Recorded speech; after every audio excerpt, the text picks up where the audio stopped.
السلام عليكم، ازيكم؟ النهارده هنعمل مع بعض ويكا. متهيألي مفيش حد مش عارف الويكا. الويكا هي عبارة عن بامية، حاجة كده في منتهى الجمال، وهنعمل معها كمان فراخ محمرة، وهنعمل كمان بتنجان مخلل. يلا بينا نشوف هنعمل ايه. معانا 3 اكياس، كل كيس 350 جرام. تمام. ومعانا كده شوية توم وفلفل حامي وفلفل احمر بارد، ومعانا فراخ، ومعانا كمان شوية من دي الفراخ اللي هنسلقها. معانا للسلق معانا جزر وكرفس وطماطم وبصل، ومعانا بصلاية كده متقطعة صغير أو مبشورة، وجنزبيل، ومعانا جوز الطيب، ومعانا حبهان، ومعانا كمان فلفل أسمر، ومعانا كمان ملح.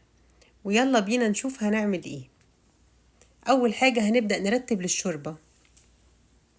والشوربة احنا مسكنا الفراخ غسلناها كويس جدا، ونقعناها في مية وجنزبيل ودقيق وشوية من الطحينة وليمون. تمام. هنجيب هنا بقى البصلاية المبشورة اللي احنا ايه بشرناها صغير او قطعناها صغير، ونحط عليها شوية ملح وفلفل وجوز الطيب وحبهان، ونفضل كده ايه ندعك الملح والفلفل والبصل وكل التوابل الحلوة دي كده مع بعض. تمام. اهو احنا غسلنا الفراخ من الخليط النقع اللي احنا نقعينها فيه، وبعدين شطفناها كويس وحطيناها في مصفى.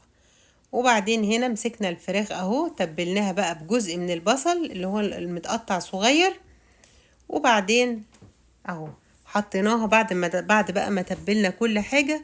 رجعنا تاني نقلناها في مصفى وسبناها. ما ينفعش نسيب الفراخ ابدا في طبق وتكون بتنزل دم او مية، وهي طبعا ما فيهاش دم، بس مهما تقعد هتنزل دم. هنا اخدنا بقى الجزر والكرفس والبصل والطماطم، ونزلنا بيهم في المية المغلية، ونزلنا عليهم كمان بورقتين من اللورة، وباقي الجزء البصل اللي احنا تبلناه بالملح والفلفل وجوز الطيب والحبهان، وهنسيبهم يغلوا غلوة، وبعدين نبدأ ننزل فيه عليهم بالفراخ بتاعتنا. تمام. طبعا بقى في الوقت ده بتشمي ريحة الفراخ تحفة جدا. اهم حاجة لما تيجي تطبخي وتعملي فراخ لازم تغسليها كويس قوي. شايفة الفراخ اهي سايبينها بتتسلق على راحتها. لما بنغسل الفراخ احنا زي ما قلنا عملنا لها خليط نقع كده جميل ونقعناها فيه. عندنا هنا بقى دلوقتي هنبدأ نحمر البتنجان بتاعنا. مسكناه فتحناه كده من الجنب، وبعدين حمرناه. طبعا البتنجان طريقته موجودة بالتفصيل على القناة عندي، وان شاء الله هحط لكم اللينك بتاعه تحت الفيديو. تمام. يلا هنا بقى عشان نعمل ايه البتنجان. عندنا طبعا شوية من الثوم، وعندنا كمان فلفل حامي، وعندنا ليمون وهريسة شطة وكمون وكزبرة وملح. هو ده كل اللي عندنا للبتنجان المخلل. وكمان معانا ورقتين من البقدونس هنحطهم بعد كده على الخليط ده. تمام. ضربنا الثوم والفلفل مع بعض بالشكل ده في المطحنة الصغيرة او في الكبة، وبعدين هنبدأ هنا نجيب هريسة الشطة، واللي مش بيحب السبايسي يقدر يحط مكانها فلفل احمر حلو بس بيكون جميل قوي. هنحط بقى شوية من الخل، وبعدين حطينا بقى الكزبرة والملح والكمون، وحطينا كمان بصي بقى اهو ورق البقدونس اهو. هنبدأ ان احنا ايه نقطعه صغير خالص مع الخلطة، بيدي طعم جميل قوي. المرة اللي فاتت لما عملتها على القناة عملتها بالنعناع، وانا قلت لكم ان ممكن يتعمل معاها نعناع او بقدونس، وانا النهارده اخترت البقدونس. تمام. هنا بقى هنبدأ ان احنا ايه نعصر عليها الليمون. الحقيقة الليمون كان عندي كبير شوية، فانا اخدت ايه ليمونة ونص على شوية الخل والملح زي ما قلت لك قبل كده تزوديه سنة علشان البتنجان والطماطم بيمتصوا الملح. تمام. اهو هنقلب كويس جدا الخلطة الحلوة دي، ونبدأ نحشي البتنجان بتاعنا. هنرجع تاني نتكلم عن الفراخ. قلنا احنا جبنا الفراخ شطفناها كويس جدا جدا كذا مرة كده تحت الماء الجاري، وبعدين عملنا لها طبق كده بمية ساقعة جدا، وحطينا فيه معلقة طحينة كبيرة، وحطينا معلقتين من الدقيق الأبيض، وحطينا كمان عليها ليمون وشوية من الزنجبيل، وبعدين خلطنا كل ده مع بعض مع قشر الليمون كمان. عصرنا قلبنا كده قشرة الليمونة كده على الظهر، وعصرناها كويس عشان الزيوت اللي في القشرة تطلع في مية النقع، وخليناها بقى نقعناها شوية، ساعة كده ساعتين، لغاية لما نبدأ نجهز للأكل بتاعنا. تمام. وبعد ما خلصناها واتنقعت وبقت زي الفل، مسكناها بقى شطفناها حلو جدا، وبعد كده حطيناها في مصفى، صفت ميتها على قد ما قدرت، وبعد كده حطيناها بقى حطينا المصفى دي في طبق تصفي بقية المية بتاعتها، وتبلناها بالملح والفلفل والبصل وجوز الطيب والحبهان، وحاجة كده في منتهى الجمال. تمام. بصي هنا، شوفي بقى البتنجان، شوفي جميل ازاي. يلا بقى بينا، الفراخ اتسلقت خلاص اهو، نبدأ نطلعها على مصفى علشان نعرف بعد كده ايه نحمرها. والحقيقة النهاردة احنا عاملين الاكل خفيف خالص، عاملين ويكا وعم مستخدمين سمن بلدي وكل حاجة، ولكن ان شاء الله مش هنحمر بقى في ايه سمن كتير ولا زيت ولا حاجة، هنعمل حاجات خفيفة قوي. يلا بينا نبدأ اننا ايه نضرب بقى التوم اللي هنعمل بيه الويكا. تمام. هناخد نص التوم ده عشان ده اللي احنا هنعمل بيه الطشة. طبعا الويكا أكلة جميلة جدا، أكلة مصرية حلوة جدا جدا، وأكتر الناس المشهورين بيها أهلنا في الصعيد وبرضو احنا في القاهرة بنعملها. شايفة الجمال؟ بصي بقى اهو النص التاني من التوم حطينا عليه الفلفل الحامي والبارد الأحمر والأخضر وضربناهم كويس. هنا بقى دي الشوربة اللي هنعمل فيها الويكا.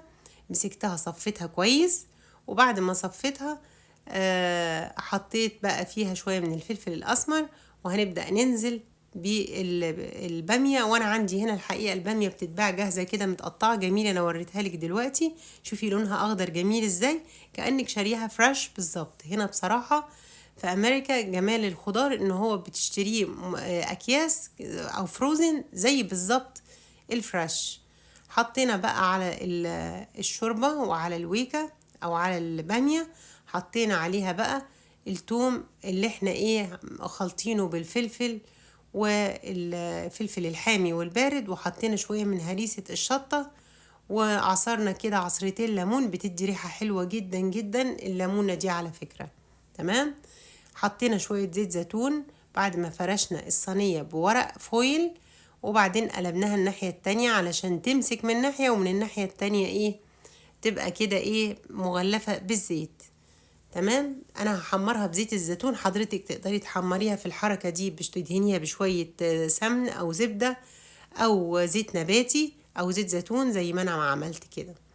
3-4 معالق زيت كده اهو، ودول اللي هنحمر بيهم كمية الفراخ دي كلها. تخيلي حاجة كده في منتهى الجمال، وفي نفس الوقت ايه ما بتتكلفيش زيت كتير، ولكن صحية جدا. يعني انا بالنسبة لي بصراحة هنا اهم حاجة عندي عشان الاولاد بيحبوا ياكلوا الاكل هيلثي شوية او حاجة صحية يعني.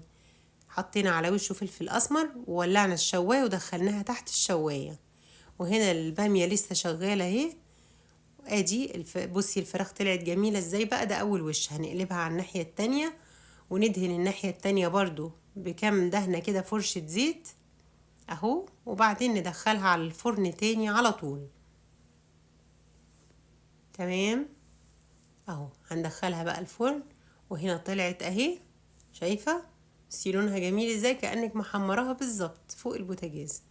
طبعا انا هنا ما عندناش بقى ايه عملية المفراك والكلام ده اللي اهلنا يعني في مصر بيستخدموه.